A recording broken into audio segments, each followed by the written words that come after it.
Hi, I'm Vibha Chibbar and you are watching Me Star It. Hi, this is Ayub Khan and you're watching Me Starlet. सबसे पहले sir मैं आप दोनों को बहुत बहुत शुभकामनाएं देना चाहेंगे आपके इस नए शो के लिए नीरजा एक नई पहचान। क्या आपको शायद पूरे शो का कॉन्सेप्ट अगर आप अपनी जुबानी बताना चाहेंगे हमारे दर्शकों को तो आप दोनों से बहुत बहुत शुक्रिया। नीरजा एक नई पहचान एक बहुत ही यूनिक कहानी है, जैसे कि हमेशा कलर्स लेकर आता है। ये बहुत विभिन्न विभिन्न किस्म की कहानियाँ जो ज़मीन से जुड़ी हुई होती हैं।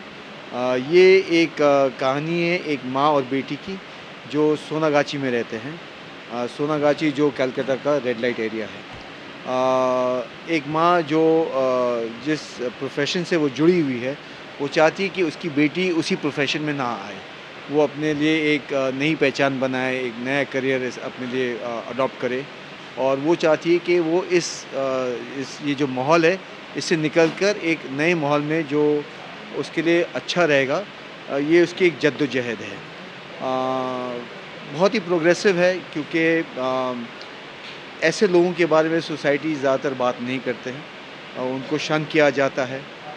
कोशिश ये किया अगर सवाल होता है कि इनको अपने सोसाइटी में अडॉप्ट करना हो तो लोग उसको शन करते हैं, बोलते हैं नहीं इनको बाहर ही रहने दो। बट नीरजा एक नई पहचान इसकी एक कोशिश है कि इन किस्म के लोगों को भी एक आइडेंटिटी मिले, एक रिस्पेक्टेबिलिटी मिले। अगर वो अपनी ज़िंदगी बदलना चाहते हैं तो society should be open to everybody.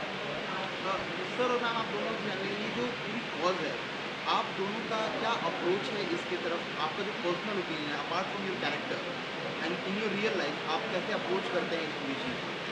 मैं जहाँ तक इस इशू को लेकर अगर सवाल है तो I believe society should work towards helping people who are not wanting to be in a profession which they are forced to be in. अगर किसी को ये नहीं इस प्रोफेशन में रहना चाहता है तो सोसाइटी को मिलकर हेल्प करना चाहिए rather than look down towards it. मैं भी इस सोच से वाकिफ़ रखता हूँ और मैं चाहता हूँ कि क्योंकि वो भी इंसान हैं, उनसे भी गलतियाँ हो सकती हैं। और चाहे कभी कभार ऐसा होता है कि उनको लगता है कि no maybe I would like to take this profession, और बाद में वो अपने सोच को बदल लेते हैं, तो उनको स्टिग्मेटाइज नहीं करना चाहिए कि आप गलत ही हो, आपको तो चांस मिलना ही नहीं चाहिए। Everybody should be given a fair chance. आपकी क्या राय है? बिल्कुल ऐसी ही राय है और मुझे बस एक चीज़ लगती है जो मैं हमेशा सोचती हूँ। मेरी मम्मी सोशल वर्कर थी तो कहीं ना कहीं वो आ जाता है आपके अंदर भी। तो मैं हमेशा सोचती हूँ कि ठीक है, स्थितियाँ ऐसी बनी, हमने प्रोफेशन चुना अलग अलग अपनी काबिलियत के हिसाब से। मुझे लगता है कि हमें हर एक प्रोफेशन, जो भी आपका प्रोफेशन है उसकी रिस्पेक्ट करनी चाहिए। हाँ, अगर आप उसमें तकलीफ़ में हैं और आप वहाँ से निकलना चाहते हैं, कुछ करना चाहते हैं, अगर वो कोशिश कर रहे हैं तो एक सोसाइटी का मेंबर होने के नाते आपको उनका साथ देना चाहिए, ना कि हमें उनको वहीं धकेलना चाहिए या उनको तुच्छ समझना चाहिए कि अरे आप तो यही हैं, इसी लायक है, ज़िंदगी भर यही करेंगे। तो मैं तो अगर कोई मेरा हाथ थामेगा और मुझसे मदद मांगेगा तो मैं तो बिल्कुल दौड़ के जाऊंगी और मुझसे जो भी हो पाएगा मैं करूंगी। मैं ही नहीं बल्कि मैं अपने घर वालों के या मेरे आसपास जो भी दोस्त वगैरह मैं उनको कहूँगी कि हमें इनका साथ देना चाहिए ताकि ये ज़िंदगी में आगे बढ़ सकें। आपकी किरदारों की बात करें तो जैसे कि आपने पहले जो भी प्रोजेक्ट्स कर रखे हुए हैं काफ़ी आपके जो किरदार रहे हैं उसमें स्क्रिप्ट आपके किरदार की बात कर रहा हूँ, मतलब आप एक जॉली कैरेक्टर होता है। इस बार क्या कुछ इन्हीं किरदारों में क्या कैरेक्टरिस्टिक्स होने वाले हैं अगर आप बताना चाहें? बिजॉय बागची एक बहुत ही सक्सेसफुल बिजनेसमैन है, उसके 3 बेटे हैं। और बहुत दिनों बाद, हालांकि मैं बहुत ही सक्सेसफुल इंसान हूँ, बिजॉय बागची में वो अक्कड़ नहीं है। वो उसमें वो नरम दिल का इंसान है। वो अपने परिवार से मोहब्बत करता है, प्यार करता है, उनको आगे बढ़ते हुए देखना चाहता है। तो बहुत दिनों बाद एक बहुत अच्छा पॉजिटिव कैरेक्टर खेलने को मिला है and I am thoroughly enjoying it. मेरे लिए काफ़ी चैलेंजिंग है, क्योंकि जो मुझे किरदार मिला है वो बिल्कुल मेरी पर्सनालिटी से एकदम अलग है। और ठीक है, मैं बहुत केयरिंग हूँ, बहुत लविंग हूँ, अपने परिवार का ध्यान रखने वाली, लेकिन पूजा पाठ भी करती हूँ, मैं अपने संस्कारों को भी मानती हूँ, सब करती हूँ।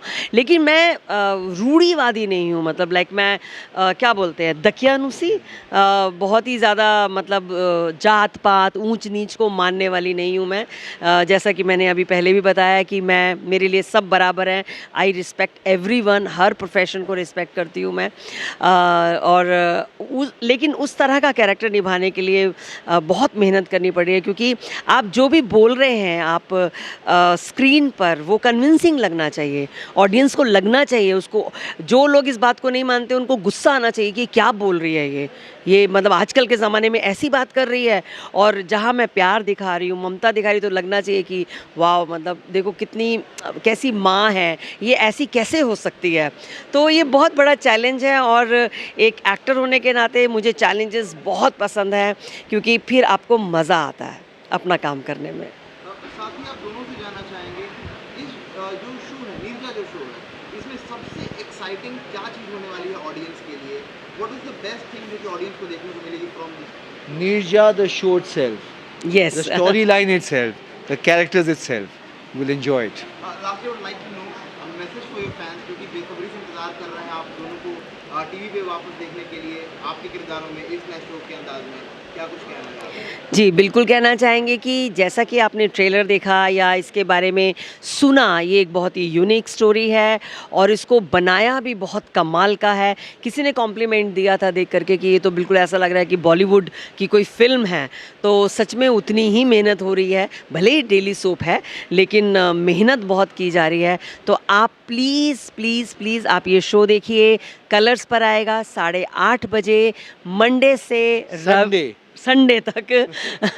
नीरजा एक नई पहचान, प्लीज़ प्लीज़ प्लीज़ देखिए। Thank you so much.